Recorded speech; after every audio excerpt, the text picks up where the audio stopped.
Your brand new iPhone deserves the best protection, and the iLune 3-pack screen protector plus 3-pack camera lens protector has you covered. Don't take risks with your iPhone. Click the link in the video description to shop now on Amazon. Twisted Incel brands women evil hypocrites and defends vile Andrew Tate as toxic world behind adolescence is laid bare. Choking back tears, the mum confesses her darkest shame. The teenage son she lovingly raised is now a misogynist after being radicalized by vile content online. These fears are becoming worryingly normal in modern-day Britain due to women-hating figures like Andrew Tate, as depicted in harrowing Netflix drama Adolescence. In it, troubled teen Jamie Miller, played by Owen Cooper, stabs to death an older schoolgirl after she rejected him and labeled him an incel, someone who is involuntarily celibate, on Instagram. Stephen Graham, who plays the boy's devastated dad, is aghast by his son's actions, much like the unnamed mum, who called the NSPCC helpline after her son, 17, developed a strong dislike towards women. Scared and unsure of what to do, she says. He often refers to girls as by ********************************************************************************************************************ce She noticed her son becoming increasingly withdrawn, spending hours on his phone, lapping up the bile spout by self-identified misogynist Tate and other hate preachers. "I'm worried he is being radicalized from what he's viewing online," the mum says. "This is not the kind of person I want my son looking up to." She's not alone in her concerns. A Sun investigation reveals teenage girls have expressed they don't want to live if the misogynistic abuse they have been subjected to continues.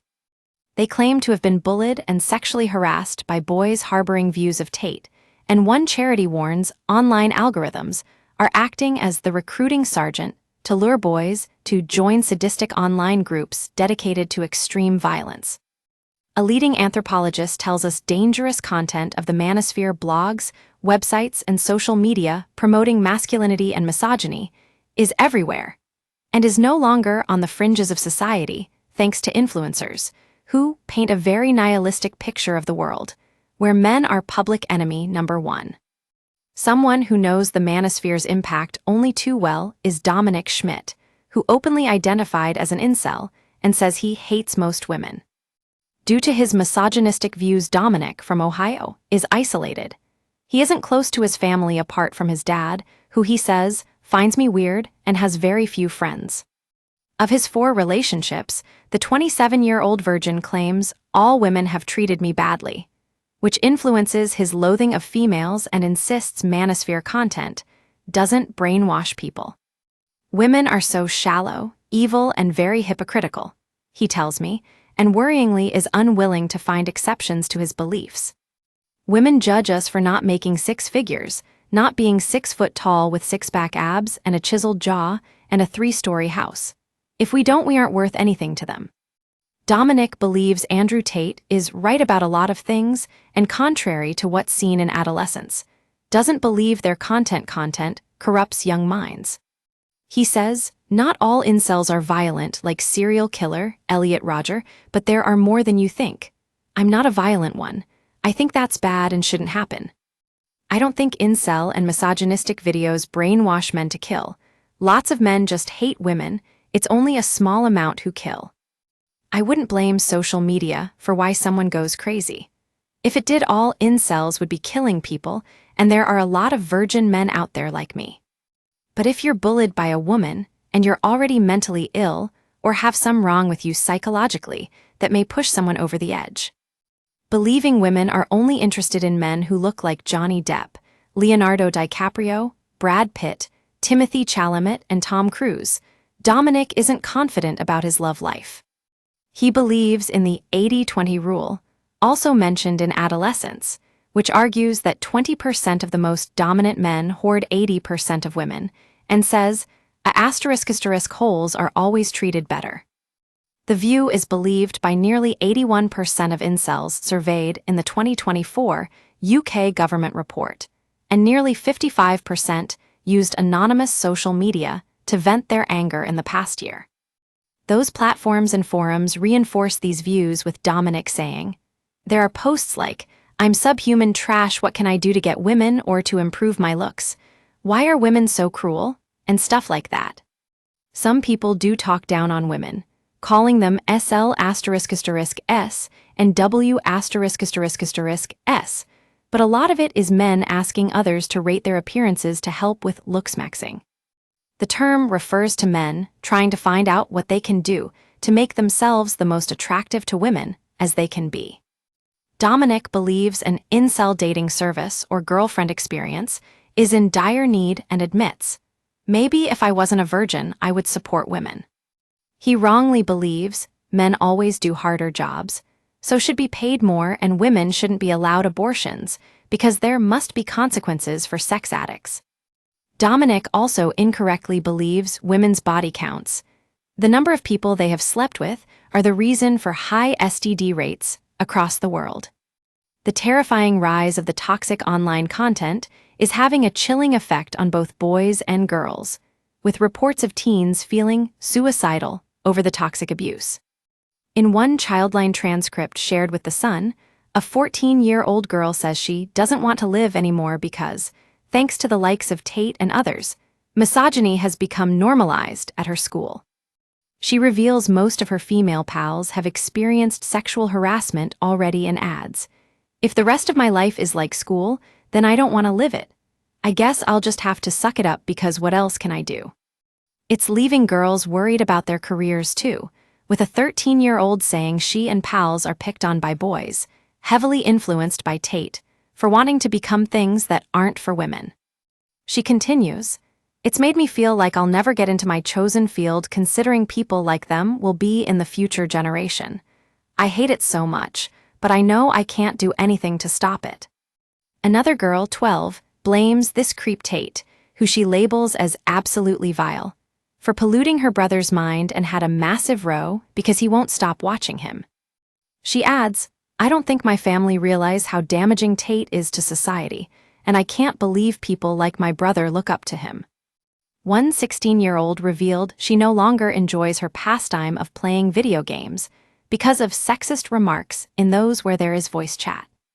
She says, "There were some guys talking about how the only women they like are the ones that stay in the kitchen and keep quiet. They were talking about sex stuff too, and that's when I left COS. It gave me the creeps." The disturbing views peddled by the likes of Tate, who is facing charges of rape, human trafficking, and forming a criminal group to exploit women, are watched by millions online. He's previously claimed women bear some responsibility for rape, instructed men on how to pimp out women, and leaves vile posts about celebrities, including telling Ariana Grande she looks like a crack H**, and I would no longer F you. These kinds of views trickle down into the minds of vulnerable and impressionable young men, which in turn is leaving women terrified. One 17-year-old told Childline, "Wherever you look, there's always comments about how women are stupid and useless, and men excusing other men for sexual assault and blaming the girl instead. I don't know how to deal with these feelings right now. The incel rebellion has already begun. We will overthrow all the Chads and Stacys." Online safety charities are deeply concerned, including Andy Burrows of the Molly Rose Foundation, who tells us, "Online misogyny is a growing epidemic that is playing out in classrooms across the country and presents an urgent threat to teens. As well as normalizing sexist and misogynistic views, algorithmically driven content is acting as a recruiting sergeant for boys to join sadistic online groups dedicated to extreme violence that even coerce girls into self-harm and suicide." In the year up to 2023, young men accounted for 83% of children cautioned or convicted for violent offenses. And while most is related to gang culture, the manosphere also bears some blame. A quarter of incels answered, sometimes, or often, when asked if they justify violence against people their group consider enemies, in a 2024 report by the Commission for Countering Extremism. While just over 5% of the 561 incels from the UK and US solely replied often to the question, their honesty may be questioned. Notable recent cases include Plymouth shooter Jake Davison, who gunned down his mother and 4 others before killing himself in 2021. Previously, he spent hours online, and of 1 million files analyzed by police, nearly 60 contained shocking and unacceptable content, including posts about incels. Davison despised sexually active women and raged in Reddit posts about single mothers, as well as denouncing his own mum as vile dysfunction chaotic. That same year, Incel follower Gabrielle Friel received a 10-year sentence for amassing a stockpile of weapons to carry out a terrorist attack. And last year, crossbow killer Kyle Clifford shot dead his ex-girlfriend Louise Hunt, her sister and mother. Just 24 hours earlier, he had watched ultra-violent misogyny content online, including 10 clips by Tate, who later branded him an idiot. Across the pond, Elliot Rodger stabbed and shot 6 in Isla Vista, California, and intended to shoot up a sorority house due to deep-seated hatred of women in 2014.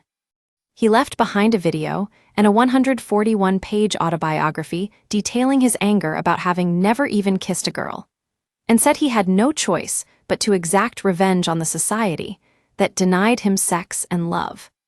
Sickeningly, Rodger, who took his own life, has since been hailed a hero by incels and inspired Canadian Alec Minashan, who mowed down 26 people, killing 11 in 2018. They say, the world is stacked against you, and it's a game that's impossible to win. You're right, women don't want you. Achieving success will be really difficult for you, and we're here to help you. Prior to the bloodbath and his suicide, Minashan wrote, "The incel rebellion has already begun. We will overthrow all the Chads and Stacys.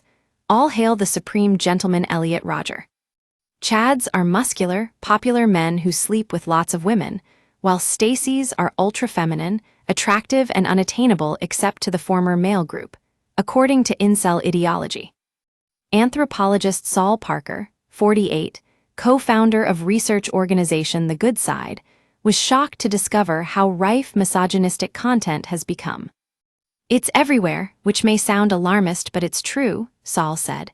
"It's an overwhelming part of their world. We have to stop thinking of these young men as being on the fringe of society, because the majority are exposed to this content in some way." It emerged while surveying thousands of those aged 16 to 25 about suicide prevention for charity Movember, and interviewed a further 100 from the UK, US, and Australia. The bile was peddled to them while looking for answers to questions like how to get a girl, be successful, earn money, often through cryptocurrency, or get fitter, which makes up 80% of their content. That's why this content is so dangerous. It seems quite innocent on the surface, but then there is also misogynistic content too, Saul says. At first, those who actively consume manfluencer content told him they felt super confident and validated about their fears, but over time that often diminished into depression. Young men feel like they're public enemy number one, that they aren't welcome in society, are the least valued and don't feel like people, Saul tells us. One of the tricks of the manosphere is it says things like, "I see you, I see your problems and they are valid," but it paints a very nihilistic picture of the world. They say, "The world is stacked against you, and it's a game that's impossible to win. You're right, women don't want you. Achieving success will be really difficult for you, and we're here to help you."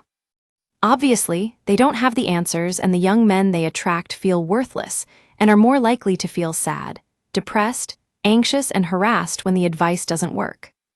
Low esteem, anger, and mental health struggles are especially present in the misogyny community.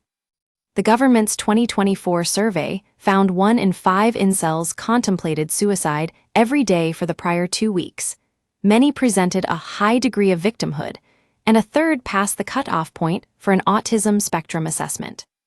Saul believes young men not being taught the history of gender politics leaves them more susceptible to dangerous messages about gender dynamics and misogyny. Growing up at a time when gender equality is the norm, they don't really understand things like male privilege, he explains. Some people do talk down on women, calling them SL***S and W***S, but a lot of it is men asking others to rate their appearances to help with looks maxing. They told us, "I don't feel privileged, I don't feel like I have an advantage," so it's very hard for them to relate to. One thing that really surprised Saul was the large number of young men who considered Andrew Tate, Jordan Peterson, and other misogynists, like father figures and role models. So many of them told us things like, "Jordan Peterson has got my back, and he's in my corner, but in reality, people like him don't have their backs," he says. All he's really thinking about is his YouTube revenue. He is a commercial content creator, making millions of dollars a year from his online shows. While many have called for hate preachers to be banned, it's clear this approach doesn't work and risks driving content deeper underground, where it's even harder to see and challenge it. Despite Tate being banned on multiple social media sites, Saul says his misogyny-promoting videos are all over TikTok and YouTube, and are hugely prevalent online because fans cut up clips to share on the platforms. They will have YouTube playing in the background. When they watch one video, it will autoplay the next one and the next one, Saul explains. Our research found 12% of internet traffic is driven by the YouTube algorithm, meaning it's content people haven't chosen to watch, which is where it becomes dangerous. According to Saul, one of the main ways to help misogynists is to welcome them back into the tent of society. He's spoken to many who previously described themselves as red-pilled, meaning they ascribe to a misogynistic view of the world before turning away from women-hating. Saul says, "They were people who used to be in Andrew Tate's Hustlers University, and there were a few interesting things that served as off-ramps to get them out of this ideology. Some had conversations with women and girls in their lives who helped them to rethink what they were being told, giving them reality checks and challenging their views." The NSPCC shares advice for parents to support safe internet usage in children. Rather than listening to an angry man they had never met on the internet, they realized to get a date, they might be better off talking to a real-life girl. Saul also feels dads, teachers, sports coaches, and youth leaders can step up and play a role in trying to be there for young men and give them real-world advice. Encouraging face-to-face friendships would be beneficial too, with Saul saying most young men they interviewed didn't have two pals they could invite over or speak to on the phone. He also believes parents can help by watching YouTube videos with their kids to understand the worldviews they are absorbing, and when necessary, challenge them. There is no easy fix, but charities including the Molly Rose Foundation warn the Prime Minister to protect women and girls from the toxic cocktail of risks by fixing online safety laws or risk them, bearing the brunt of this wave of disturbing but preventable harm. The NSPCC's policy manager Ronnie Govinder labels the deeply disturbing themes portrayed in adolescence as unacceptable risks, and believes government intervention is vital. They say Ofcom's child safety codes, which are due to be published, are a crucial opportunity to strengthen our approach to online safety. Additionally, they want robust and ambitious implementation of the Online Safety Act to hold social media platforms accountable for creating safe, age-appropriate spaces for young users. Ronnie tells The Sun, "Simply banning under-16s from these platforms is not the answer, as this could potentially drive children to less secure, unregulated spaces where risks may be even greater. What's needed is effective enforcement of existing age restrictions, better safety by design principles, and empowering both parents and children with the knowledge to navigate the digital world safely."